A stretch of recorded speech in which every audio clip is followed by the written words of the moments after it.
encore un Israélien grièvement blessé au couteau aujourd'hui, un soldat près de Kiryat Arba, 2 terroristes palestiniens abattus dans le même secteur et puis un tir de roquette ce soir depuis Gaza sur le sud d'Israël qui n'a fait ni victime ni dégâts. Pour la première fois, des chercheurs établissent un lien entre consommation de viande rouge ou de charcuterie et le cancer. Pour ces aliments, eh bien, ils sont désormais classés parmi les agents cancérigènes au même titre que la cigarette ou l'alcool. Un très violent séisme a frappé la région asiatique de l'Afghanistan et du Pakistan aujourd'hui, magnitude 7,5 et plus de 200 morts selon un bilan provisoire ce soir.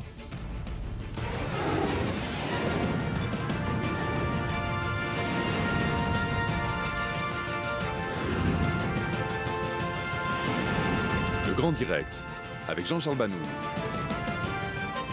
Bonsoir, 2 nouvelles attaques au couteau aujourd'hui et une nouvelle concentrée dans le secteur de Hebron, le caveau des patriarches où un terroriste a été tué avant d'avoir pu blesser qui que ce soit avec son couteau. En revanche, non loin de là, près de Kiryat Arba, eh bien, un soldat a lui été grièvement blessé au cou et le terroriste a là encore été abattu. Reportage sur place, Mathias Inbar. Presque une routine ces derniers jours et toujours le même scénario qui se répète. Un Palestinien s'approche des soldats et poignarde l'un d'entre eux grièvement au cou et à la tête. Le terroriste est lui neutralisé et abattu. Ça se passe cette fois au carrefour de Beit Hanoun, en face de l'entrée nord de la ville de Hébron. Le terroriste est venu du village de Beit Hanoun, s'est approché des soldats et a poignardé l'un d'entre eux au cou. Le soldat a eu le temps de repousser son assaillant et de tirer dans sa direction. Les autres soldats ont eux aussi tiré et ont neutralisé le terroriste. Le terroriste, un Palestinien de 17 ans, aurait agi seul. Un type d'attaque que les forces de sécurité ont toutes les difficultés à prévenir. D'autant que la ville de Hébron et ses villages avoisinants sont le bastion du Hamas. Le mouvement terroriste appelle à continuer les attaques contre Israël. Ces types d'incidents sont très difficiles à prévenir. Nous essayons de trouver une solution, mais il est extrêmement difficile de prédire quand un terroriste décide d'attaquer lorsque ce dernier prend la décision d'agir en quelques minutes, voire en quelques secondes. L'attentat au couteau a eu lieu devant une école de filles palestiniennes. Par mesure de sécurité, elles sont protégées par des soldats et reconduites dans leur village de Beit Hanoun. Ici, les tentatives diplomatiques pour ramener le calme n'ont que très peu d'écho. Nous n'avons pas peur. Nous sommes en colère. Nous ne savons pas jusqu'où cela mènera les Palestiniens et les Israéliens. Si Israël cesse sa présence sur la mosquée Al-Aqsa, alors oui, il y aura le calme. Mais si les habitants des implantations continuent comme ça, la situation empirera pour les deux peuples. Et comme après chaque attentat, plusieurs heures après l'attaque, des jeunes Palestiniens sortent de leur village et commencent à jeter des pierres contre les soldats, mais également contre tous les automobilistes qui circulent sur cette route 60. Voilà, il y a encore des affrontements entre manifestants palestiniens et armée israélienne dans le même secteur. Ce soir, un Palestinien a été tué lors de ces affrontements. Et puis tout à l'heure, un tir de roquette, cette fois depuis la bande de Gaza, qui a visé le sud d'Israël. Une roquette qui est tombée tout près du kibbutz de Nahal Oz sans faire ni victime ni dégâts. Et ce tir a été revendiqué tout à l'heure par une organisation salafiste proche de l'État islamique. À peine annoncée, la mesure visant à installer des caméras de surveillance sur l'esplanade du Mont du Temple à Jérusalem suscite déjà des querelles. L'autorité islamique de la mosquée Al-Aqsa accuse en effet Israël de l'empêcher d'installer ces caméras. Réponse ce soir du gouvernement israélien, ces caméras seront installées en coordination avec la Jordanie et sans évidemment autres consultations. Netanyahou qui envisagerait également sérieusement de changer le statut de résident qui est octroyé actuellement à certains habitants de Jérusalem-Est. Joseph Emmanuel. Le Premier ministre israélien pense-t-il sincèrement révoquer le statut de résident permanent à certains Palestiniens de Jérusalem-Est? L'idée a surgi lors d'une réunion d'urgence convoquée il y a 2 semaines.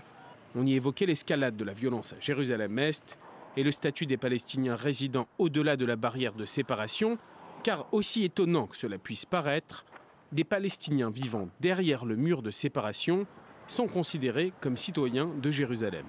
C'est la première fois que le gouvernement évoque la possibilité d'effectuer une distinction entre une partie de Jérusalem-Est et le reste de la ville. La semaine dernière, la police de Jérusalem avait installé une barrière de béton provisoire entre le quartier arabe de Jabal Moukaber et le quartier juif de Armon HaNatziv. Des cocktails Molotov et des jets de pierre venant essentiellement de ce quartier arabe. Les habitants de Jérusalem voient donc leur ville se séparer physiquement, mais les visions se séparent aussi. On ne lit plus l'histoire de la même façon. L'actuel moufti de Jérusalem s'est exprimé dimanche soir sur la chaîne israélienne Arutz Shtaim. La mosquée Al-Aqsa était là il y a 3000 ans et il y a 30 000 ans, depuis la création du monde. C'est Adam qui l'a bâti, c'est un lieu islamique. Ces propos sont tenus dans une période bien particulière. Quelques jours après la levée de boucliers provoquée par Binyamin Netanyahou, le Premier ministre accusait le moufti de l'époque, Hadj Amin el-Husseini, d'avoir soufflé à Hitler l'idée de la solution finale. Certains pensent que le Premier ministre a ainsi voulu démontrer l'antisémitisme virulent des leaders religieux palestiniens. Mohamed Hussein est un descendant du moufti, inculpé par le tribunal de Nuremberg comme criminel de guerre. Il est en poste depuis 2006. Il a été nommé par Mahmoud Abbas en personne. Ça n'est pas son premier coup d'éclat. Il a publiquement approuvé les attentats suicides contre les Israéliens. Il a également appelé à tuer des Juifs en s'appuyant sur des versets coraniques. Et le juif se cachera derrière une pierre ou un arbre, et la pierre ou l'arbre dira aux musulmans « Il y a ici un juif, viens le tuer ». Il avait également déjà donné sa lecture de l'histoire. Jésus est le Palestinien par excellence. Palestinien ou pas, Jésus était bel et bien présent dans les allées du temple de Jérusalem, si l'on en croit la plupart des historiens. Achevé en 691 de notre ère, à l'emplacement exact du temple de Salomon, le dôme du rocher est la première création esthétique majeure de l'islam. Le lieu saint pour juifs comme musulmans est le théâtre de violents affrontements depuis plusieurs semaines. Les émeutiers palestiniens, comme l'autorité palestinienne, accusent Israël de vouloir changer le statu quo, un accord en vertu duquel les juifs sont autorisés à entrer dans le site, mais ont interdiction d'y prier. Alors, sujet éminemment sensible, évidemment, sur la scène politique israélienne. D'abord, que ce changement de statut envisagé... Bonsoir, Daniel Haïk. D'abord, est-ce qu'on peut changer le statut de ces résidents arabes de Jérusalem? Alors c'est un problème, il faut d'abord préciser quel est le statut de ces résidents arabes de Jérusalem-Est. Il y a environ 250 à 280 000 résidents arabes dans les quartiers est de la capitale. Ils ont un statut tout à fait particulier qui leur a été attribué au lendemain de la guerre des 6 jours, après que le gouvernement israélien de l'époque ait déterminé le nouveau domaine de juridiction de l'ensemble de la Jérusalem réunifiée. Et leur statut a été d'être considérés comme des résidents israéliens. Cela veut dire qu'ils ne sont pas citoyens israéliens à part entière, mais ils ont un statut qui leur permet, par exemple, de voter, s'ils le souhaitent, pour la municipalité de Jérusalem. Ils peuvent bénéficier des avantages sociaux que fournit la mairie de Jérusalem et que fournit le gouvernement israélien. On peut parler d'une citoyenneté partielle. Alors, ce qui est important, c'est qu'ils ont une autre forme d'attache avec un autre pays, c'est la Jordanie, parce que c'est traditionnel, et ils peuvent disposer d'un passeport s'ils le souhaitent, et la plupart des habitants arabes de Jérusalem-Est et même de la Cisjordanie peuvent disposer d'un passeport jordanien, ce qui d'une certaine manière leur permet de conserver un lien avec un autre pays que l'État d'Israël. Donc par exemple, si Binyamin Netanyahou devait décider de les déchoir de leur nationalité ou enfin de leur statut de résident israélien, ils conserveraient d'une manière ou d'une autre une attache juridique avec la Jordanie. Il ne serait pas apatride, ce que la loi internationale ne peut tolérer. Donc ça, c'est un point important. Et la question, c'est de savoir, est-ce que l'on peut modifier? Alors, on peut d'une certaine manière modifier, mais au niveau individuel, certainement pas au niveau collectif. Là, Binyamin Netanyahou parle de modifier le statut des habitants arabes de Jérusalem, de certains quartiers qui sont au-delà de la fameuse barrière de sécurité. Alors, prenons un exemple, le quartier de Djebel Moukaber dont on a beaucoup parlé, qui est mitoyen du quartier d'Armona Nativ, d'où sont provenus plusieurs terroristes qui ont commis des attentats au cours des dernières semaines. Ce quartier est à l'intérieur de la barrière de sécurité. Il n'est pas question de parler des habitants de ce quartier, mais il est par exemple question de parler des habitants du camp de réfugiés de Chouafat, même pas du village de Chouafat, c'est très compliqué, mais des habitants du camp de réfugiés de Chouafat qui sont en-delà de la barrière de sécurité. Ils sont quelques 50 000 parmi les 280 000 habitants arabes de Jérusalem à être dans ce statut. Si Binyamin Netanyahou veut retirer la citoyenneté partielle ou ce statut de résident à ses habitants arabes de Jérusalem, il risque de se heurter à la Cour suprême qui refuse toute punition collective. Ce qui est possible, c'est par exemple de retirer à des terroristes, à des Arabes israéliens qui ont été reconnus des citoyens palestiniens de Jérusalem-Est qui ont été reconnus coupables d'actes terroristes, le statut de résident. Ponctuellement, comme cela se fait dans d'autres pays lorsqu'il s'agit d'actes terroristes, eh bien cela c'est possible de leur retirer leur statut un après l'autre par individualité, mais pas au niveau collectif. Bon, est-ce qu'en faisant cela, Netanyahou marque aujourd'hui un net penchant pour une possible division à terme de Jérusalem, comme le lui reprochent certains? Alors, c'est justement l'opposition qui lui reproche cela. Pourquoi? Parce qu'en fait, dans le passé, Binyamin Netanyahou a fait campagne à de multiples reprises, en particulier en 1996, lorsqu'il a été élu face à Shimon Peres, sur le fait que Shimon Peres, par exemple, allait diviser Jérusalem. Il a toujours, à chaque fois, accusé ses adversaires politiques de diviser Jérusalem, de vouloir diviser Jérusalem. Et là, d'une certaine manière, c'est du pain béni pour la gauche israélienne et même pour d'autres partis qui lui disent, bien, vous voyez, vous avez voulu, vous nous avez accusé de vouloir diviser Jérusalem, mais c'est vous qui êtes en train de le faire. Sur le fond,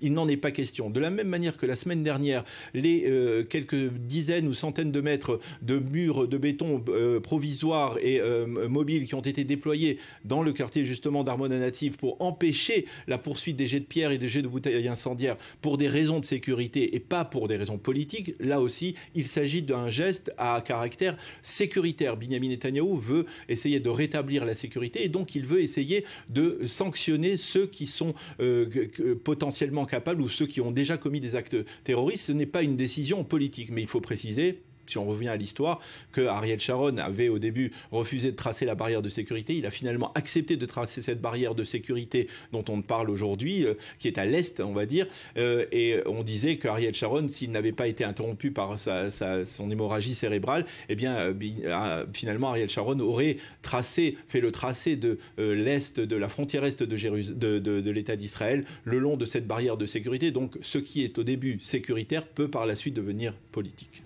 Merci Daniel Haïk. Et parmi les auteurs d'actes terroristes commis récemment en Israël, eh bien, certains Palestiniens arrêtés choisissent souvent de ne pas reconnaître les faits et parlent par exemple d'accidents. C'est le cas de cet Arabe israélien qui a blessé plusieurs personnes avec sa voiture, puis sorti un couteau près de Gan Shmuel et qui vient d'être traduit en justice. Maël Benoliel. C'était le 11 octobre dernier. 4 Israéliens viennent de se faire foncer dessus délibérément par une voiture. Le chauffeur de cette dernière en profite ensuite pour les attaquer au couteau. Une jeune femme de 19 ans est grièvement blessée, une adolescente de 14 ans l'est modérément, alors que 2 hommes de 20 et 45 ans sont eux légèrement touchés. L'auteur de cette attaque, c'est cet Arabe israélien de 22 ans, assis dans le box des accusés du tribunal de Haïfa. Alors, c'est un accident? Je ne veux pas parler de ça maintenant. Un accident, c'est la défense choisie par ce jeune homme et élaborée avec son avocat. Nous sommes dans une situation impossible. Toutes les preuves et les témoignages ne sont pas mis à notre disposition. Certains proches d'Alaa Raed Zioud ont fait le déplacement à cette audience préliminaire, notamment son père, qui n'arrive pas à comprendre comment son fils se retrouve derrière les barreaux. C'est mon fils aîné, il nous aide, moi, sa mère, ses frères et sœurs. Des propos relayés par la petite amie de l'assaillant, qui préfère témoigner à visage couvert, et pour cause, cette dernière est juive israélienne. Cela fait déjà un moment que nous sommes ensemble, et cela fait très longtemps que je le connais. Il est incapable de faire ce qu'on lui reproche, ce n'est pas ce genre de personne. Ce qui s'est passé, c'était un accident, ce n'était pas volontaire. Mais ce pays est tellement raciste, c'est pour ça qu'ils lui font tout ça. plaider l'accident au lieu de reconnaître sa culpabilité dans une attaque terroriste est chose courante dans les tribunaux israéliens.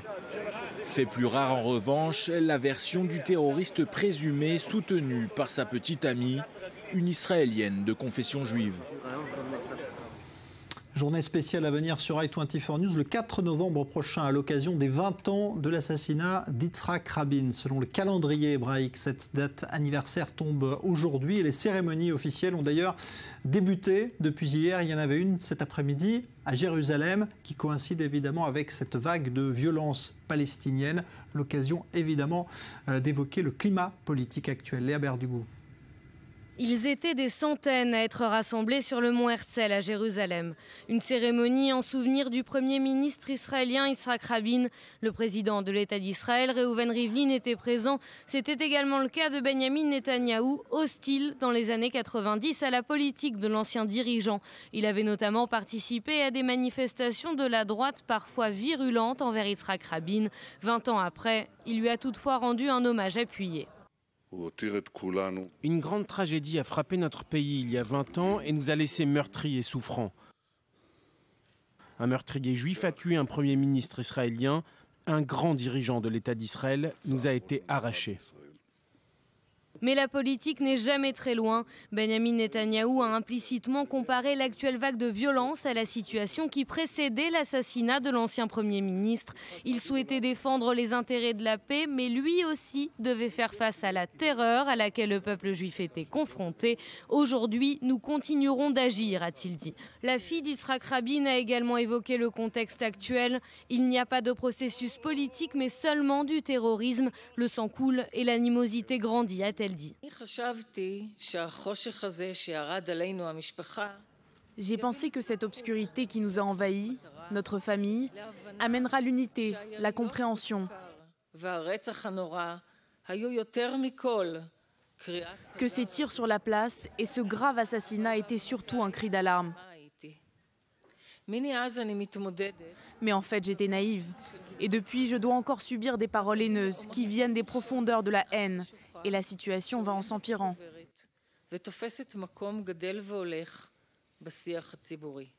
Bill Clinton, celui qui avait permis la poignée de main historique entre Yitzhak Rabin et Yasser Arafat, président de l'OLP, sera également présent. Alors en direct de la Knesset où donc s'est déroulée une partie de cette cérémonie, on retrouve Julien Baloul. Bonsoir Julien. Tonalité de cette cérémonie tout à l'heure?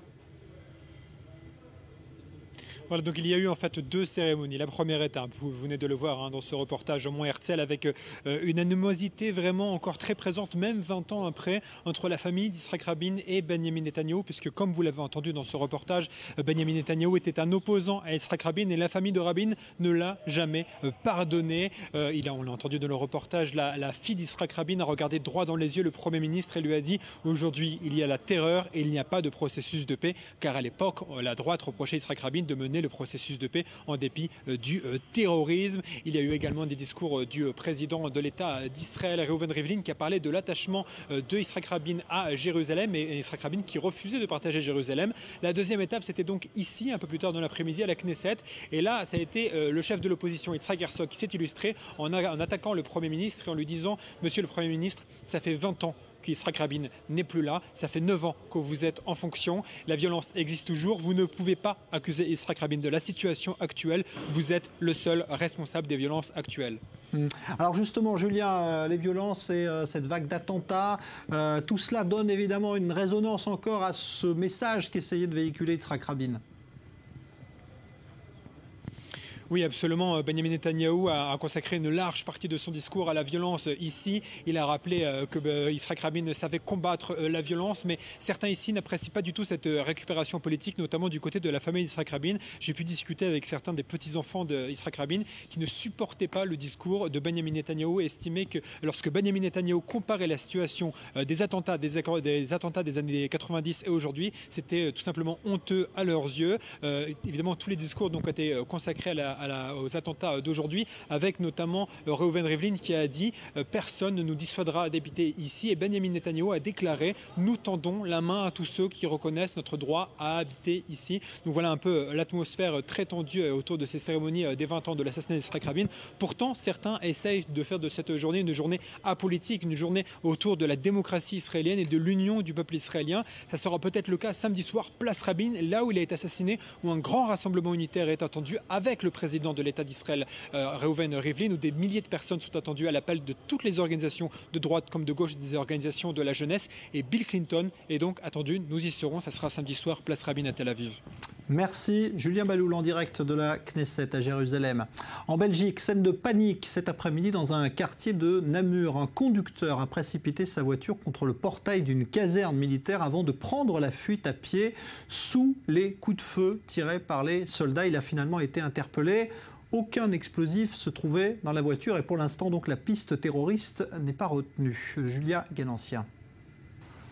C'est contre le portique d'entrée de cette caserne militaire qu'un automobiliste précipite sa voiture ce lundi matin.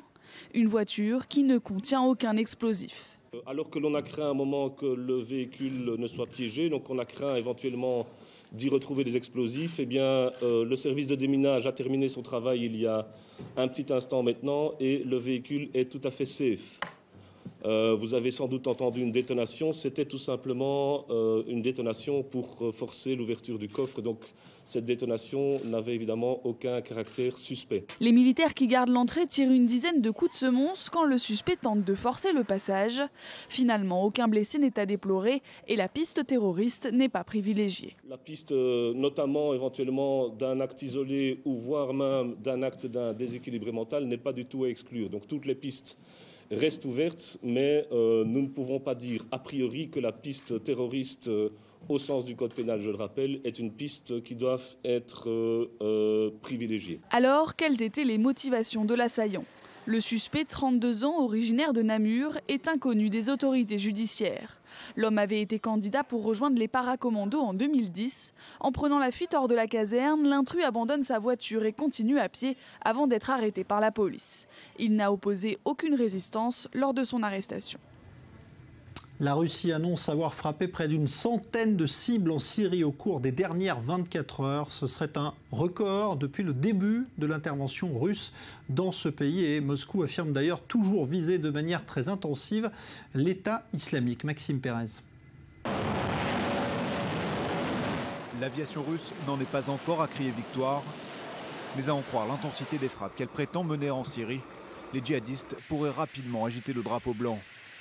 Pour la seule journée de lundi, Moscou dit avoir visé près de 94 cibles terroristes dans les provinces de Hama, d'Idleb, d'Alep et bien sûr de Latakia, toujours menacée par la rébellion syrienne.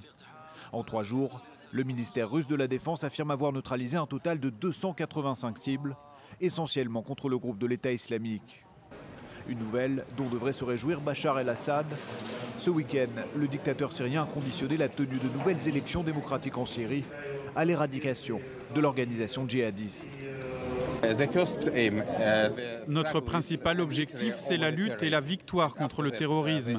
Et après cela, des élections parlementaires et des élections présidentielles. Mais avant tout, il nous faut obtenir la paix sur le territoire syrien. En attendant que la situation sur le terrain évolue en faveur du régime de Damas, la coalition dirigée par les États-Unis tente de rester impliquée dans la région. Ces dernières heures, des pilotes arabes ont bombardé et détruit la prison d'Adjiwa au nord de l'Irak. Il y a quelques jours, plusieurs centaines de personnes avaient été libérées de ce complexe à la suite d'un assaut des forces kurdes appuyées par des commandos américains. C'est dans ce contexte que de nouvelles concertations devraient avoir lieu au sujet de la Syrie avec les États-Unis. Et première, la République islamique d'Iran, qui elle aussi cherche à garder son influence dans la région. Dans l'actualité économique, enfin une bonne nouvelle pour le gouvernement français. Le chômage a baissé de 0,7% en septembre dernier. C'est la plus forte baisse jamais enregistrée depuis 8 ans. L'actualité économique, c'est avec vous, Johanna Citruc. Bonsoir. Bonsoir. C'est également l'affaire Air France avec Une proposition qui fait débat, les salariés d'Air France qui pourraient être rémunérés en fonction de leur productivité. Oui, c'est en tout cas ce que Xavier Brossetal, le DRH du groupe Air France, a révélé suite à l'échec des précédentes négociations. Des propos confiés lors d'une interview aux Parisiens aujourd'hui en France. Alors dans le détail, il y aurait donc 3 types de contrats. Premier contrat, le pilote accepte d'atteindre la productivité requise et à ce moment-là, son salaire reste le même, reste celui qu'il a actuellement. Deuxième contrat, il travaille plus et son salaire est augmenté. Troisième et dernier contrat, eh bien, le pilote travaille à sa guise, quitte à ne pas atteindre la productivité demandée et il risque donc de voir son salaire diminuer. En bref, c'est le retour du fameux principe travailler plus pour gagner plus, à savoir maintenant si les syndicats vont accepter. Alors, on parle maintenant d'une autre grosse entreprise, mais qui est impliquée dans un scandale, c'est Volkswagen, celui des moteurs truqués. Et il semble que la Commission européenne ait été au courant depuis 2013. Oui, on s'en souvient, l'affaire a été rendue publique fin septembre, il y a un petit peu plus d'un mois. Volkswagen a mis au point donc un logiciel capable de fausser les contrôles anti-pollution. Un logiciel présent, on l'a appris par la suite, dans quelques 11 millions de véhicules du constructeur allemand. Lorsque ces révélations ont été faites, eh bien, tout le monde était sous le choc, que ce soit les salariés du groupe, les concurrents ou encore les dirigeants de plusieurs pays, mais aussi et surtout Bruxelles qui n'a pas hésité à s'exprimer sur le sujet. Écoutez, c'était le 29 septembre dernier. Bien sûr, c'est une crise très importante qui impacte l'image de la compagnie. Et cela va soulever des questions plus larges. Nous prenons tout cela très au sérieux. Nous allons aller au fond des choses et nous assurer que les consommateurs européens sont protégés, que l'environnement est protégé. Car tous les problèmes environnementaux sont pris très au sérieux. Alors on l'a entendu, les mots sont rassurants, les intentions sont plutôt bonnes, mais c'était sans compter sur les révélations du Financial Times, puisque dimanche, le quotidien britannique a publié un article qui explique en fait donc que la Commission européenne était au courant de cette affaire des moteurs truqués, et ce depuis plus de 2 ans, selon un document interne de l'institution. Janez Potočnik, j'espère que la prononciation est bonne, le commissaire en charge de l'environnement en 2013 avait prévenu ses collègues à plusieurs reprises. Il avait notamment envoyé une lettre à son confrère en charge de la politique industrielle, Antonio Tajani, mais le secret est resté bien au chaud, puisqu'il y a quelques semaines, c'est même pas Bruxelles qui a révélé cette affaire, ce scandale, mais l'Agence fédérale de protection de l'environnement américaine. Et ben voilà, merci beaucoup, bravo pour la prononciation, Jonas Citruc. On va se retrouver dans un instant pour la suite du journal. On évoquera ce scandale, peut-être alimentaire en perspective, en tout cas un rapport de l'OMS et du Centre international de recherche contre le cancer qui affirme que manger de la charcuterie et de la viande rouge peut favoriser le cancer. C'est un rapport remis aujourd'hui et qui fait beaucoup parler. À tout de suite.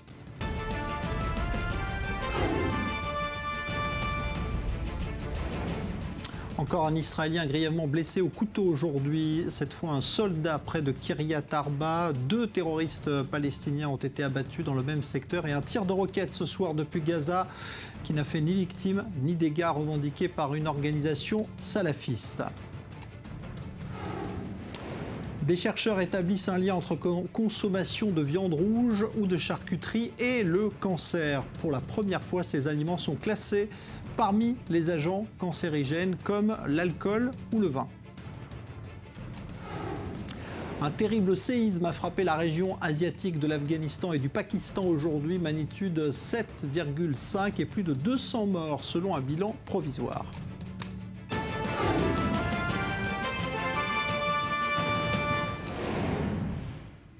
Un séisme de 7,5 donc sur l'échelle de Richter qui a frappé la région asiatique du Pakistan et de l'Afghanistan aujourd'hui. Ce coup se ressentit jusqu'en Inde et un bilan qui s'annonce très lourd. On recense déjà au moins 200 morts, principalement donc au Pakistan et en Afghanistan. Julia Galancia.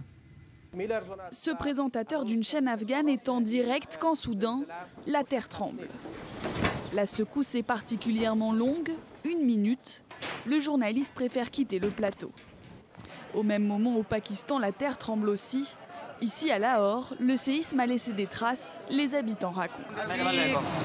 J'étais occupé au travail, le tremblement de terre a frappé très soudainement. Je suis monté à l'étage, j'ai vu tous les oiseaux s'envoler. La secousse était intense, le toit tremblait. À ce moment-là, il y a eu une coupure d'électricité.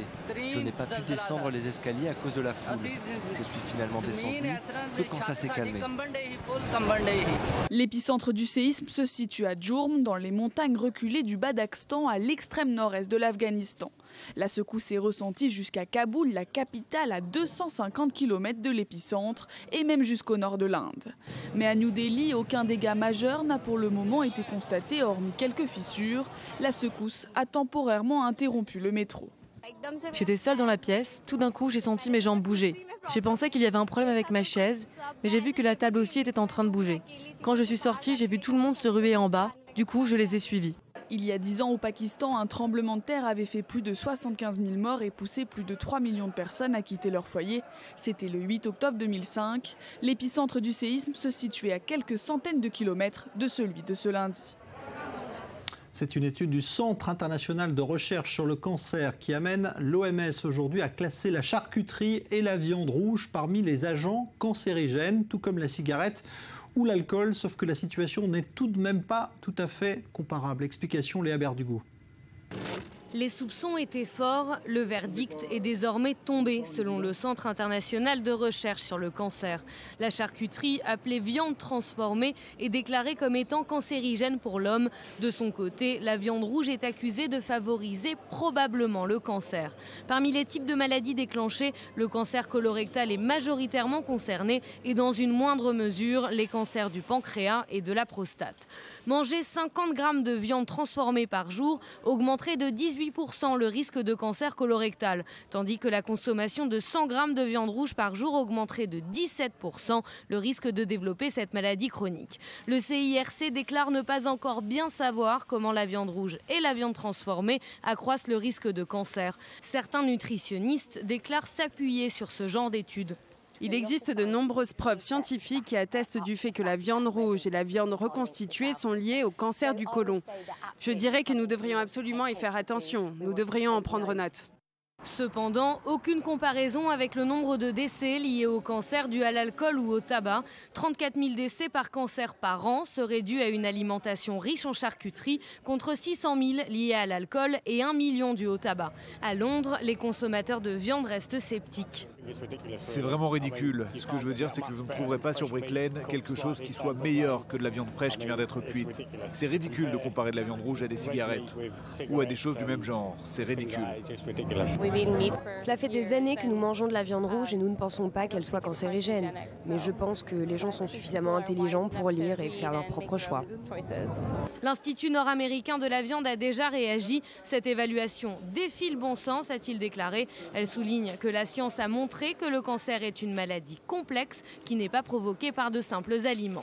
En France, le ministre de l'Agriculture, Stéphane Le Foll, a mis en garde contre la panique provoquée par cette étude. Selon lui, on peut et on doit consommer de la viande, mais on doit le faire de manière raisonnable.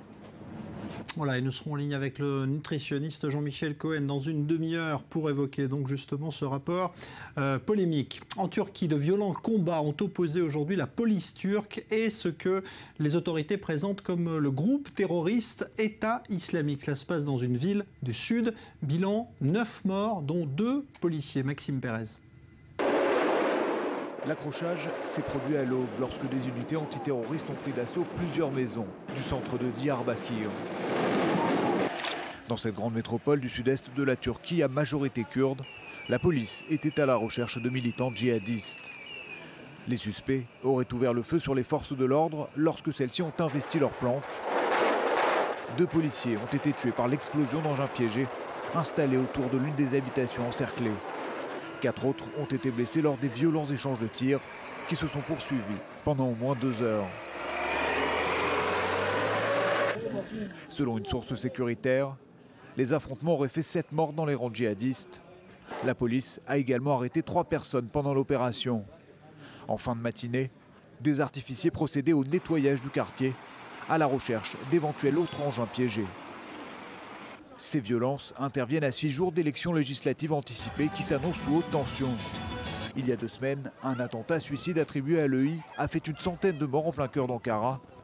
Le contexte est également marqué par une reprise des affrontements entre l'armée turque et les rebelles du Parti des travailleurs du Kurdistan. L'actuelle vague d'attentats palestiniens en Israël reçoit évidemment un écho favorable dans la plupart des pays arabes. Mais on est rarement habitué à des manifestations aussi ouvertement hostiles, voire antisémites, comme celle constatée hier dans les rues de Casablanca au Maroc. Un rassemblement qui avait pourtant été autorisé par le pouvoir marocain. Maël Benoliel. Ils étaient plus de 12 000 Marocains à défiler ce dimanche dans les rues de Casablanca. Une marche de soutien au peuple palestinien dans laquelle les manifestants ont repris en chœur « Avec notre âme et notre sang, nous te défendrons à l'Aqsa ». Aujourd'hui, nous sommes nombreux à nous manifester pour dire que la cause palestinienne est celle de tous les peuples musulmans. Une marche qui, d'après les organisateurs, se voulait pacifique. Mais très rapidement, certains manifestants n'hésitent pas à donner à cette dernière une toute autre dimension, comme l'attestent ces images de mise en scène orchestrées par des associations marocaines. Des mises en scène dans lesquelles des manifestants déguisés en juifs orthodoxes sont mis en joue par d'autres dans le rôle de pseudo-combattants. Après qu'ils aient été tenus responsables de la future destruction de la mosquée Al-Aqsa de Jérusalem. Des appels à la violence que le service d'ordre a laissé faire. C'est une manifestation de soutien qui démontre l'intérêt que porte le peuple marocain pour la cause palestinienne. Les Marocains sont solidaires de leurs frères palestiniens qui vivent actuellement une situation difficile à cause de la tyrannie et de l'occupation israélienne. Si cette manifestation a été très bien accueillie par les représentants palestiniens, elle a été moins appréciée par les responsables marocains. Pour le ministre du Tourisme, les images du défilé ne reflètent pas les valeurs de tolérance et de coexistence de la société marocaine. Il dit aussi rejeter toute forme d'antisémitisme ou d'antijudaïsme. Attention. Alors avec nous le docteur Eddy Cohen, bonsoir. Vous êtes chercheur à l'université de Bar-Ilan, spécialiste de l'antisémitisme dans les pays arabes. C'est très inhabituel, Eddy Cohen, de voir ce qu'on vient de voir là au Maroc, qui est un pays qui entretient des relations encore aujourd'hui quand même avec la communauté juive d'une part et puis Israël aussi. Bonsoir. Les Palestiniens, ils ont toujours essayé d'extérioriser l'affaire palestinienne au monde arabe. Ils ont toujours fait ça. Et si on parle un peu de l'histoire et du Mufti de Jérusalem, lui aussi, il a essayé ça, on en parlera plus tard. Les Palestiniens, ils veulent mondialiser leur affaires, leurs problèmes. Et le monde entier en a marre. Les Européens, ils ont leurs problèmes avec les réfugiés. Les Américains, ils ne veulent plus entendre parler de ça. Et tout le monde, en fait, ne veut plus entendre parler de la cause palestinienne. Et il y a quelques mois, le chef de l'OLP, il a dit que Israël va détruire la mosquée de l'Aqsa. Et tout de suite, on a vu tout le monde parler de Jérusalem. Et on voit leur attentat terrorisme.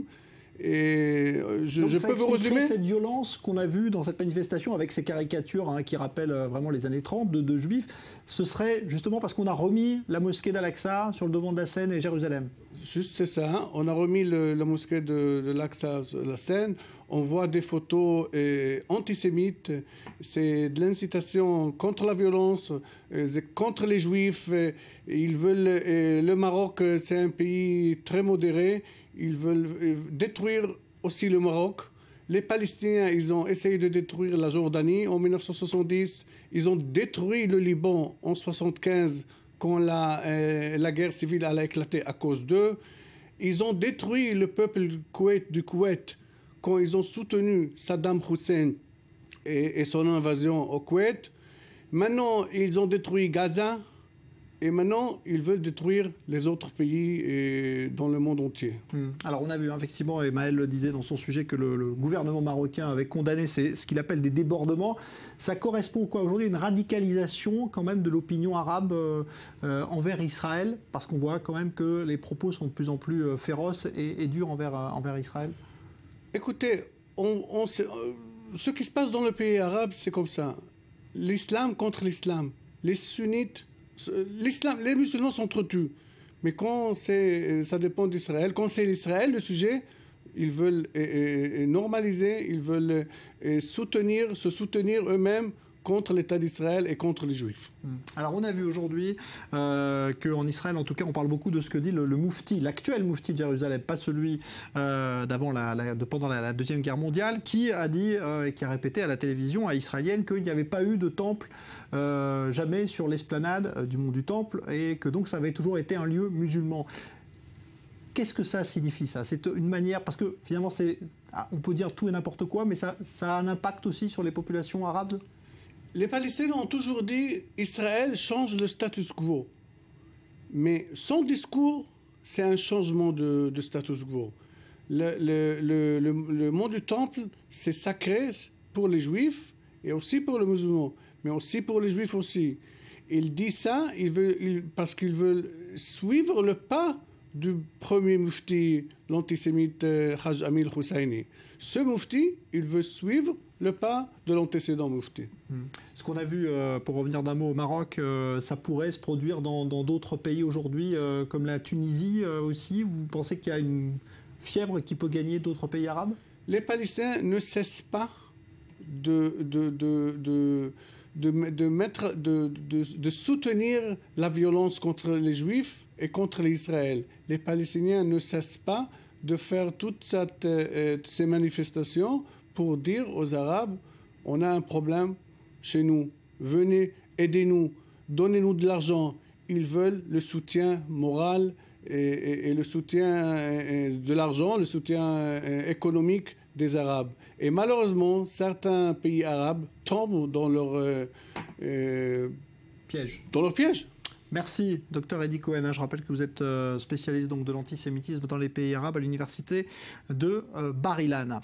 À Bruxelles, c'est un plan d'urgence qui a été adopté hier soir pour faire face à l'afflux de migrants dans les Balkans et l'évidence commandée bien sûr d'envoyer au plus vite un contingent de gardes frontières supplémentaires. C'est ce qui a été décidé car la situation sanitaire sur place pourrait vite devenir intenable. Exemple, à la frontière entre la Serbie et la Croatie, Joseph Emmanuel.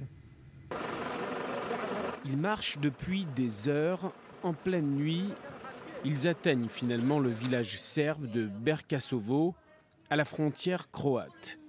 Sur place, un fourgon de Médecins sans frontières. Beaucoup ont besoin de soins. Beaucoup ouvriront des tentes fournies par les bénévoles pour passer la nuit, le temps qu'on ouvre la frontière. On n'a jamais vu un tel flot. On en est à environ 3000 repas, 2700 repas distribués. Il nous en reste encore la moitié et c'est un flot continu en fait. Vous pouvez le voir derrière, on a des bus qui arrivent en permanence. Au matin, les tentes de l'armée accueillent les migrants pour leur offrir de la nourriture et chacun fait son sac pour repartir. Enfin, le passage s'ouvre. Sous l'œil des policiers, des sourires réapparaissent.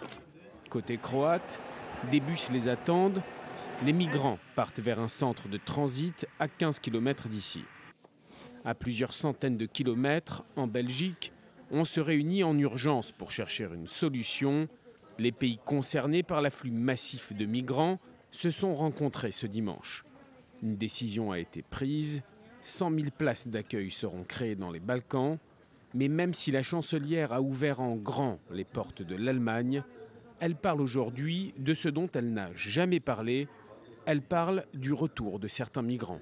Nous devons renforcer les liens avec le Bangladesh, le Pakistan et l'Afghanistan dans la mesure où il n'y a pas encore d'accord de réadmission.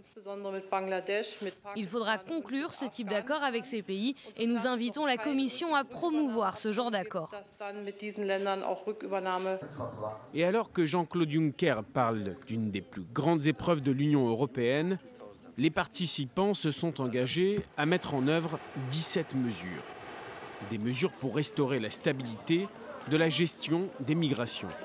Parmi celles-ci, l'envoi de 400 policiers pour aider la Slovénie, littéralement débordée depuis l'installation de clôtures anti-migrants par la Hongrie. Elle a récemment menacé d'ériger à son tour une barrière si l'Union européenne ne lui apporte pas un soutien suffisant. Pour la seule journée de samedi, 11 500 migrants sont arrivés en Croatie, un nouveau chiffre record pour une seule journée. Et en Pologne, comme prévu, c'est une vague eurosceptique qui a déferlé à la Diète. Le Parlement polonais, victoire et majorité absolue pour le parti conservateur, droit et justice, qui est justement fermement opposé à l'accueil de migrants. Océane Nicole. Les Polonais ont voté pour le changement. Les conservateurs catholiques eurosceptiques ont été portés au pouvoir ce dimanche. Une défaite monumentale pour la gauche qui est éliminée du futur Parlement. Une première depuis la chute du régime communiste en 1989. Une majorité absolue pour le parti Droit et Justice porté par Jarosław Kaczyński. Le parti conservateur remporte 242 sièges sur les 460 que compte le Parlement. Une vague de promesses populistes et la peur d'arrivée massive des réfugiés, des initiatives qui ont séduit plus de 39% des Polonais. Le grand gagnant promet une politique juste et transparente. La loi sera respectée, nous poursuivrons la vérité. Mais il n'y aura pas de vengeance, pas d'émotions négatives, pas de jeu personnel ou de trafic de score. Il n'y aura pas de coups de pied à ceux qui sont tombés, même s'ils sont responsables de leur propre chute et qu'ils le méritent. Le chef du parti conservateur a d'ores et déjà désigné le Premier ministre, un rôle attribué à une femme, Beata Szydło, 52 ans, députée et vice-présidente du parti Droit et Justice depuis 2005. La future Premier ministre défend des positions conservatrices sur des questions telles que l'avortement ou encore la fécondation in vitro, des idées à l'opposé de la Première ministre sortante qui a cependant salué cette victoire. Nous n'avons pas perdu ces 8 années. La Pologne est aujourd'hui bien plus belle qu'il y a 8 ans. La Pologne, c'est aujourd'hui un pays en pleine croissance avec un taux de chômage à 1 chiffre. C'est dans cet état que nous laissons le pays à ceux qui ont aujourd'hui gagné les élections. C'est la première fois dans l'histoire de la Pologne qu'un seul parti va gouverner seul les 38 millions d'habitants. Une victoire qui risque cependant de faire naître des tensions, notamment avec l'Union européenne. Alors on voit bien que partout en Europe, ces partis politiques opposés à l'accueil de migrants font des percées spectaculaires. On va en parler avec vous, Avi Pazner, bonsoir. Bonsoir. Vous avez été ambassadeur d'Israël en France et en Italie. Il y a un changement politique important qui s'opère là selon vous en Europe? Ah oui, je crois que ce qui est arrivé en Pologne, c'est seulement un des signes précurseurs de ce qui va se passer en Europe. Je n'ai pas été surpris. Parce qu'on pouvait penser que la Pologne, où il y a maintenant une bonne économie, une bonne croissance, aurait continué à voter au centre. Elle a voté à droite seulement à cause des migrants. Et regardez, Jean-Charles, la quota qui avait été attribuée à la Pologne en Europe, c'était 7 000 seulement. 7 000. Par exemple, Allemagne, c'est 800 000. L'Autriche, 120 000. 7 000 en Pologne, les Polonais n'ont pas voulu. Okay? C'était la seule, peut-être pas la seule raison, la raison principale de la victoire du parti du droit. Okay? Et maintenant, je crois qu'en Europe, ça va ruisseler. Cette victoire va ruisseler en Europe. Vous savez qu'en Hongrie, par exemple, le Premier ministre Orban n'a jamais été aussi populaire qu'il l'est maintenant. Et pourquoi cela? Parce qu'il a construit des barrières autour de la Hongrie. Vous avez la même chose en France, où vous allez voir, je crois, une percée du Front National, malheureusement. Vous allez voir ça dans 2 ans, ou bien déjà plus tôt.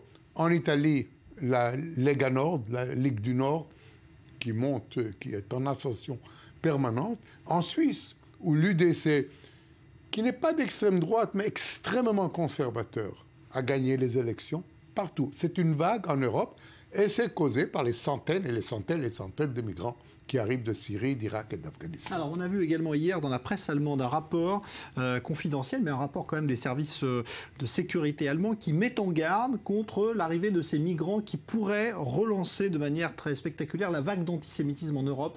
Est-ce que vous faites un lien, vous aussi, entre l'arrivée de ces migrants qui sont la plupart du temps syriens, irakiens, voire palestiniens aussi, et l'antisémitisme qui pourrait rebondir en Europe ? En tout cas, ce qui est sûr, ce ne sont pas des amis ni d'Israël ni des Juifs. Okay? Pour le moment, ce sont des pauvres immigrants. Ils ont la sympathie de l'Europe. Vous voyez les images sont bouleversantes, vraiment, cette immigration. Mais une fois qu'ils seront dans ces pays, une fois qu'ils vivront dans ces pays, 2 ans, 3 ans, 5 ans, 6 ans, c'est évident. Je ne dis pas antisémitisme. Je ne veux pas dire antisémitisme. Mais les sentiments anti-israéliens qu'ils apportent avec eux, ça pour sûr. On a vu ce phénomène en France, où des jeunes musulmans nés en France, de parents déjà nés en France, sont anti-israéliens et des fois anti-juifs. Donc, malheureusement, cela ne m'étonnerait pas. Mais ce qui est peut-être pire, Jean-Charles, c'est qu'il peut même y avoir des éléments terroristes de Daesh qui ont infiltré ces immigrants, et qui vont maintenant être des cellules dormantes en Europe, et qui vont se réveiller un beau jour, et l'Europe va se réveiller un bon jour, face à une situation intolérable de son point de vue. L'Europe va changer. Et c'est pour cela qu'il y a cette percée de la droite qui essaye justement de repousser. Je ne sais pas si c'est possible. Alors, l'Europe, là, est entre deux mots. Un, une immigration qui peut-être pourrait amener des changements comme l'anti-israélianisme, une mauvaise intégration. Et d'un autre côté, une percée de la droite qui peut être un danger pour l'Europe et pour la communauté européenne. Alors, vous restez avec nous, Avi Pazner. On est en ligne au téléphone avec Alberto Toscano, qui est journaliste, écrivain italien, président du Club de la presse européenne. Bonsoir, Alberto. Bonsoir. Comment vous interprétez, vous, ce qui est en train de se passer? On le voit bien dans chaque pays où la droite populiste ou conservatrice, comme en Pologne, gagne des élections. Ça va changer le visage politique de l'Europe? Ce qui s'est passé en Pologne est évidemment très intéressant, dans le sens que, comme ça a été très bien dit par l'ambassadeur Avi Pazner, la Pologne est un pays qui avait été choisi pour accueillir un nombre très réduit de ces immigrés et réfugiés. Donc, la Pologne n'était pas directement en cause sur le plan d'une vague d'immigration. Et justement, ce pays a révélé que la peur, le sentiment de peur, cette presque maladie psychologique de l'Europe actuelle, qui est d'avoir la peur de quelque chose qui, concrètement, ne se réalisera pas. L'effet de ces phénomènes a été dramatique. De toute façon, il a été énorme, parce qu'un parti qui base toute sa campagne sur la xénophobie et de toute façon sur le nationalisme et le traditionnalisme le plus évident, a eu gain de cause à obtenir la majorité absolue de sièges au Parlement. Donc, la situation polonaise a été un révélateur. Il y a d'autres pays où, par contre, le phénomène de l'immigration des réfugiés est évident et énorme. L'Italie, la Grèce, d'autres pays qui, certaines fois, ne font pas partie de l'Union européenne, comme dans le cas de la Serbie et de la Macédoine. Ces pays se sont réunis avec la Commission européenne sur l'initiative de M. Juncker, Jean-Claude Juncker, et ils ont trouvé un accord pour la redistribution, pour l'accueil d'une partie des réfugiés. C'est dire si dans le cas des pays de première ligne, il y a quand même un pari sur la collaboration parfois. Il y a aussi un exemple extrême de refus, c'est l'exemple de la Hongrie, qui est un pays qui est touché par la vague d'immigration et qui a répondu par un mur. Donc il y a toute une situation différente, panoplie de situations spécifiques, mais je crois que ce qui fait vraiment mal à l'Europe aujourd'hui est cette sensation de peur aveugle et de peur qui n'amène nulle part, sinon à parier sur des partis, sur des frontières politiques qui prêchent uniquement la haine. Merci Alberto Toscano pour ce témoignage en direct depuis Milan, donc journaliste spécialiste des questions européennes. Il nous reste 2 minutes quand même pour dire une chose, Avi Pazner. Est-ce que l'Europe aujourd'hui ne paye pas justement cette inaction pendant des années en Syrie, où on a laissé ce conflit finalement s'envenimer et aujourd'hui on recueille ces réfugiés qui pensent à une chose? Bien sûr. Et l'Europe s'est réveillée un peu tard. On parle maintenant d'aide à la Turquie pour accueillir et pour laisser les immigrants en Turquie, à la Jordanie. Mais c'est un peu tard. Et on paye aussi le prix d'une politique trop ouverte, il faut bien le dire. Schengen, qui est quelque chose de formidable pour les Européens eux-mêmes, est pris par les immigrants ou par ceux qui arrivent illégalement comme une donne qui leur accorde tout. Vous savez qu'un migrant qui pose son pied en Europe ne peut pas être renvoyé. Et aujourd'hui, c'est des centaines de milliers. J'ai peur que dans les années à venir, c'est des millions. Si les lois ne changent pas. Et l'Italie, par exemple, elle a de la chance d'un certain point de vue. Parce que les migrants ne voient l'Italie qu'un pays de transit. Ils font une erreur d'ailleurs, parce que l'Italie est un pays formidable. Ils veulent tous aller en Allemagne, en Suède, en Autriche. La Grèce aussi peut être très fragile. Tous ces pays peuvent être très, très fragiles. Je crois qu'il faudra changer les lois en Europe. Ce sera fait, à mon avis, dans les années prochaines. Je crois que Schengen, les lois comme elles sont aujourd'hui, ne peuvent pas continuer face à ces millions et millions d'immigrants qui, je le dis, menacent la nature même de l'Europe. Merci Avi Pazner, ancien ambassadeur d'Israël en France et en Italie, pour donc cette analyse de la situation en Europe face à la crise des migrants. Dans un instant, un nouveau journal complet vous sera proposé par Elsa Mimoun. On va se retrouver, nous, dans une dizaine de minutes pour parler de ce rapport qui, aujourd'hui, a fait l'effet d'une bombe concernant la viande rouge et la charcuterie qui serait cancérigène. Et puis, également des élections en Argentine, élections présidentielles, premier tour. Et la surprise avec le candidat du pouvoir qui est battu et qui se retrouve en deuxième position avant le second tour. Ce n'était pas du tout prévu dans les sondages. À tout à l'heure.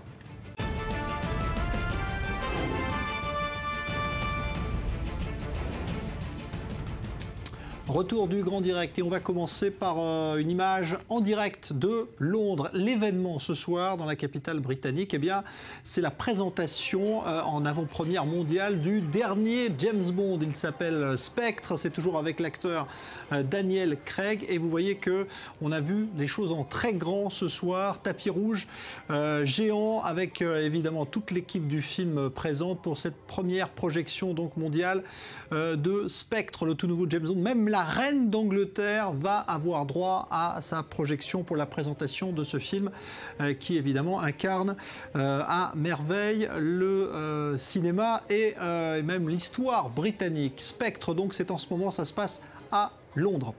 Direction l'Argentine à présent avec ce coup de théâtre lors du premier tour de l'élection présidentielle. Le candidat favori soutenu par la présidente sortante Kirchner eh bien, est arrivé en deuxième position, battu par le candidat conservateur Mauricio Macri, ce qui pourrait marquer une vraie rupture politique dans le pays en cas de confirmation évidemment lors du second tour. Myriam Aman. C'est une première dans l'histoire du pays. Les Argentins vont devoir retourner aux urnes pour un second tour. Les deux candidats à la présidence sont au coude à coude. Daniel Scioli, donné pourtant largement gagnant avant le scrutin, n'a pas réussi à s'imposer. Dans le camp rival, le conservateur Mauricio Macri exulte.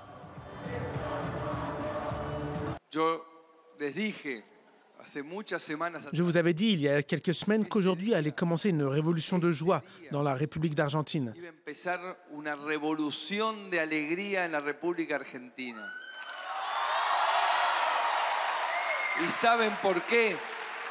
Et vous savez pourquoi? Parce que nous acceptons tous ensemble de vivre le défi de construire l'Argentine dont nous rêvons. Après 12 ans au pouvoir des Kirchner, de Nestor d'abord, puis de sa femme Cristina, c'est donc un camouflet pour le gouvernement sortant qui soutient Daniel Scioli. Le poulain de la présidente sortante doit à présent convaincre les indécis.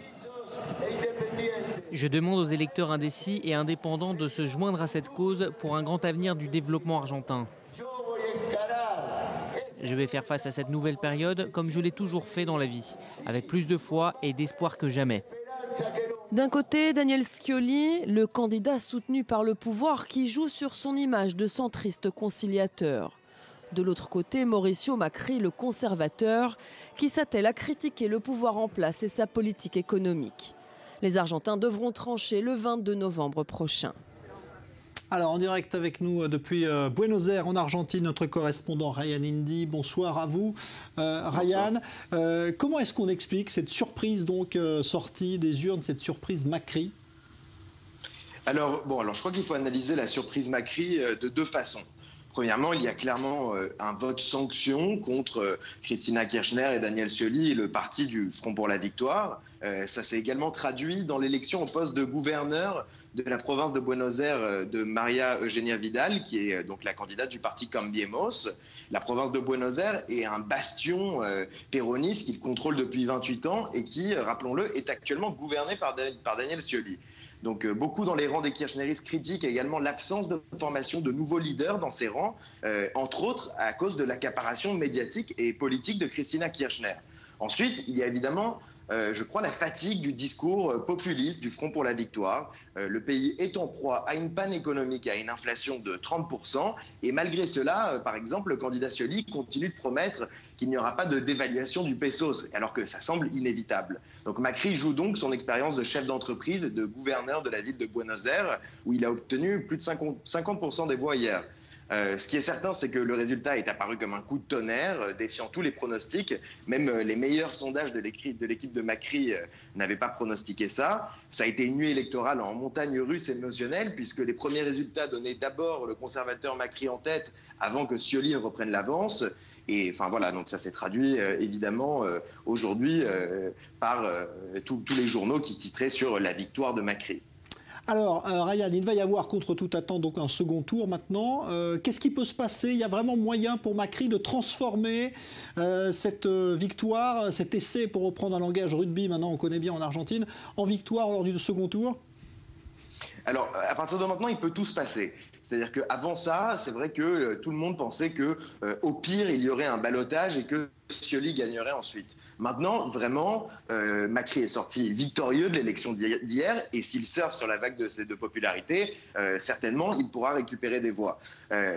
Scioli devra prendre, à mon avis, ses distances de Cristina s'il espère récupérer les votes du centre-droite, sachant que de toute façon, le vote K, le vote kirchneriste, lui était acquis. Maintenant, tous les yeux sont rivés sur un troisième personnage qui est Sergio Massa. C'est celui qui est arrivé en troisième position avec 22% des suffrages. Et donc une alliance est tout à fait imaginable avec Macri ou Scioli. Sergio Massa, donc, est un ancien kirchneriste qui s'est retiré du Front pour la Victoire et qui a fait une campagne particulièrement virulente contre le parti au pouvoir. Alors la question, c'est ralliera-t-il donc les péronistes de Scioli dont il est issu, ou au contraire, Macri lui proposera-t-il une alliance avec un poste à la clé? Ce que l'on peut dire en tout cas, c'est que ces élections qui n'avaient que très peu intéressé jusqu'ici ont pris un nouveau tournant. Le 15 novembre, Macri et Scioli s'affronteront dans un débat télévisuel avant l'élection du 22 novembre. Une élection, rappelons-le, historique, puisque c'est la première fois que l'Argentine vote pour un second tour de la présidentielle. Et ben voilà, c'est d'ailleurs très éloigné du premier tour, puisque c'est dans un mois, carrément, vous nous l'avez dit, Ryan Indy. Merci à vous, correspondant donc d'i24 News en direct depuis Buenos Aires en Argentine. Le tourisme religieux fait grise mine en Israël en raison de la vague d'attentats qui frappe actuellement Jérusalem et le reste du pays. Eh bien, de nombreux groupes de touristes étrangers, de pèlerins principalement, ont soit annulé leur visite, soit très sérieusement modifié leur programme, et cela concerne aussi la ville palestinienne de Bethléem. Julia Kenancia. La vieille ville de Jérusalem, tourbillon de ruelles étroites où se mêlent échoppes de souvenirs et restaurants de houmous. Parmi les touristes, des soldats armés israéliens montent la garde. Une série d'attaques secoue la ville depuis 3 semaines. Beaucoup craignent à présent un nouveau soulèvement palestinien. Pour être honnête, nous ne savions pas vraiment comment ça allait se passer. Certains de nos amis ne sont pas venus à Jérusalem aujourd'hui parce qu'ils étaient inquiets. Mais ça m'a l'air d'être assez sûr. Mais on a quand même tendance à regarder par-dessus nos épaules parce qu'on veut être sûr d'être tout le temps en sécurité. Les marchés grouillants ne sont plus ce qu'ils étaient, mais le ministère du Tourisme israélien se veut rassurant. Les touristes à qui nous parlons sont conscients du fait que nous vivons dans un monde où la terreur sévit un peu partout. Il n'y a quasiment aucun endroit où ces choses-là ne peuvent pas avoir lieu. C'est arrivé à New York pendant le marathon de Boston, c'est arrivé à Paris et à Madrid. La situation en Israël a commencé à décliner en octobre, au moment où le tourisme se remettait tout juste de la guerre de Gaza de l'été dernier. Les commerçants dans le chouk de Jérusalem, comme Mohamed, savent que la situation instable a tendance à décourager la clientèle. Ce matin, je suis venu ouvrir mon échoppe.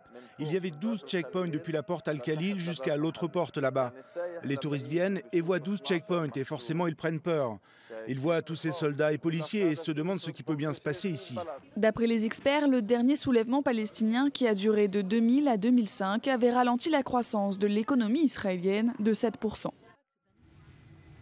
Retour à présent sur l'une des informations du jour, cette étude menée par le Centre international de recherche sur le cancer, qui amène à classer la charcuterie et la viande rouge parmi des produits cancérigènes, comme on le fait pour la cigarette ou l'alcool. Avant d'en parler avec le nutritionniste Jean-Michel Cohen, les explications de Léa Verdugo. Les soupçons étaient forts, le verdict est désormais tombé, selon le Centre international de recherche sur le cancer. La charcuterie, appelée viande transformée, est déclarée comme étant cancérigène pour l'homme. De son côté, la viande rouge est accusée de favoriser probablement le cancer. Parmi les types de maladies déclenchées, le cancer colorectal est majoritairement concerné et dans une moindre mesure, les cancers du pancréas et de la prostate.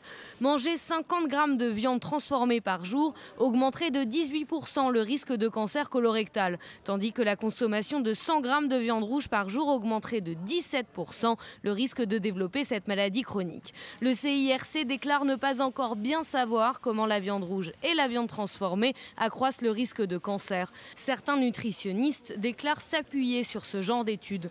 Il existe de nombreuses preuves scientifiques qui attestent du fait que la viande rouge et la viande reconstituée sont liées au cancer du côlon. Je dirais que nous devrions absolument y faire attention. Nous devrions en prendre note. Cependant, aucune comparaison avec le nombre de décès liés au cancer dû à l'alcool ou au tabac. 34 000 décès par cancer par an seraient dus à une alimentation riche en charcuterie, contre 600 000 liés à l'alcool et 1 million dus au tabac. À Londres, les consommateurs de viande restent sceptiques. C'est vraiment ridicule. Ce que je veux dire, c'est que vous ne trouverez pas sur Brick Lane quelque chose qui soit meilleur que de la viande fraîche qui vient d'être cuite. C'est ridicule de comparer de la viande rouge à des cigarettes ou à des choses du même genre. C'est ridicule. Cela fait des années que nous mangeons de la viande rouge et nous ne pensons pas qu'elle soit cancérigène. Mais je pense que les gens sont suffisamment intelligents pour lire et faire leur propre choix. L'Institut nord-américain de la viande a déjà réagi. Cette évaluation défie le bon sens, a-t-il déclaré. Elle souligne que la science a montré que le cancer est une maladie complexe qui n'est pas provoquée par de simples aliments.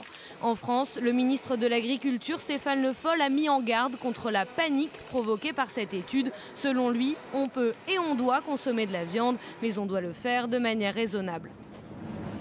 Alors, pas de panique, a dit tout à l'heure le ministre français de l'Agriculture. On va essayer justement de ne pas paniquer grâce aux conseils avisés de Jean-Michel Cohen, docteur nutritionniste. Bonsoir à vous. Bonsoir, bonsoir. Qu'est-ce que ça signifie que cette étude de Jean-Michel Cohen, qu'il ne faut pas arrêter du jour au lendemain de manger de la viande rouge, ça reste toujours un élément, un aliment indispensable? On est un peu surpris par cette étude, d'abord parce que la notion de viande rouge et de cancer colorectal est largement connue. Ça fait un moment que les recommandations internationales, c'est de ne pas dépasser plus de 500 grammes de viande rouge par semaine. On sait également que la diminution de la consommation de viande est réelle dans le monde entier. Par exemple, en France, c'est 47 grammes par jour, ce qui représente 350 grammes bien inférieur aux 500 grammes. En ce qui concerne la charcuterie aussi, rien de neuf sous le soleil. On sait qu'il y a 3 arguments qui vont en défaveur de la charcuterie. Un, la salaison, parce qu'on sait que le sel peut être responsable notamment parce qu'il érode les parois de l'intestin de la survenue de certains cancers, surtout environnementaux. Deuxièmement, la fumaison, mais là, l'industrie a fait beaucoup de progrès. Et troisièmement, les graisses.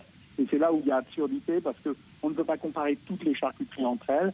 De la même façon, stigmatiser une catégorie d'aliments est stupide. Supposer que je sois un gros mangeur de viande, mais qu'à côté de ça, je sois un gros mangeur de fibres et que je ne mange pas de sucre, je vais me protéger de certaines maladies pour lutter contre d'autres maladies.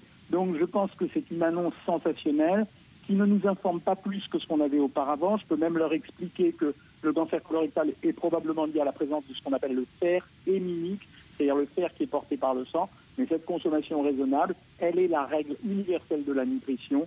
Personne ne doit manger de la charcuterie tous les jours. 500 grammes de viande rouge par semaine, 2 à 3 fois de la charcuterie par semaine, et vous risquez d'avoir une vie agréable sans être menacé plus par le cancer que beaucoup d'autres choses. Ça veut dire que jusqu'à présent, il y a déjà eu des mises en garde. Vous dites par exemple à vos patients, attention la viande rouge. Avant même cette étude, vous disiez il ne faut pas en manger plus que cette somme que vous disiez, c'est-à-dire environ 300-500 grammes par semaine. Oui, c'est exactement ça. C'est une recommandation internationale. Aujourd'hui, on est tous d'accord pour dire que le risque de cancer colorectal survient à partir du moment, peut survenir, il faut mettre beaucoup de conditionnels là-dedans, à partir du moment où vous avez plus de 500 grammes par semaine, ce qui représente 70 grammes par jour. Mais beaucoup d'entre nous ne mangent pas de la viande tous les jours ou n'en mangent qu'une fois par jour. Beaucoup d'entre nous ne dépassent pas cette dose. Ça concerne des gens qui auraient une consommation tout à fait excessive. Ça n'est en rien comparable ni au tabac ni à l'alcool, pour lesquels les doses sont largement inférieures aux doses consommées usuellement. Donc je pense que c'est une vision extrêmement alarmiste et c'est peut-être même une déformation d'une information qui vise à stigmatiser un produit, mais on va finir par ne plus en pouvoir et ça décrédibilise complètement ces études, parce qu'aujourd'hui c'est la viande, hier c'est le poisson, demain ce sera les légumes infestés de pesticides, à quand le fromage qui est un produit très salé. Donc il faut garder raison et se dire qu'une consommation modérée de chaque aliment est bon et recommandable pour l'être humain. D'un mot, Jean-Michel Cohen, pourquoi est-ce que la viande blanche est épargnée? Ça n'a pas du tout les mêmes vertus, ou en tout cas les mêmes propriétés que la viande rouge? Parce qu'on a incriminé dans la notion de cancer ce qu'on appelle le fer héminique, c'est-à-dire le fer qui est véhiculé par le sang. Le fer, on en trouve dans les végétaux, mais on en trouve aussi dans le sang. Et la viande rouge contient plus de sang, donc forcément plus de fer héminique, donc elle est plus concernée. Je vois circuler à l'antenne des photos de viande grillée. Ben, vous savez, la grillaison a fait beaucoup jaser également, et pour autant on continue à manger du barbecue, donc je crois qu'il faut manger raisonnablement de la viande, consommer de la charcuterie sans le faire de façon excessive, et puis essayer d'observer une bonne alimentation régulière et variée et diversifiée. C'est ce qu'on conseille en général. Et ces visions alarmistes alimentaires nuisent plutôt qu'elles ne nous servent, parce que d'un côté on aura des détracteurs, et de l'autre côté on va avoir des gens qui finissent par éliminer toute une catégorie d'aliments et qui eux-mêmes vont se déséquilibrer autrement. Voilà donc rapport à prendre avec des pincettes. Merci Jean-Michel Cohen, médecin nutritionniste. On remonte à l'image votre dernier ouvrage. Merci d'avoir été en direct de Paris pour donc commenter ce rapport qui a fait beaucoup réagir aujourd'hui, notamment évidemment avec colère les représentants de la filière de production de viande dans de nombreux pays. On a vu l'exemple des Britanniques tout à l'heure, en France également, et aux États-Unis, beaucoup de réaction. Voilà donc pour cette information donc sanitaire livrée par l'OMS, étude donc publiée aujourd'hui par l'Organisation mondiale de la santé. Dans un instant, vous avez rendez-vous avec un nouveau point complet. L'actualité, ce sera avec Elsa Mimoun, où on reviendra évidemment sur la situation sécuritaire en Israël notamment, avec les attaques qui ont lieu aujourd'hui et le tir de roquettes tout à l'heure depuis Gaza. Bonne soirée à tous.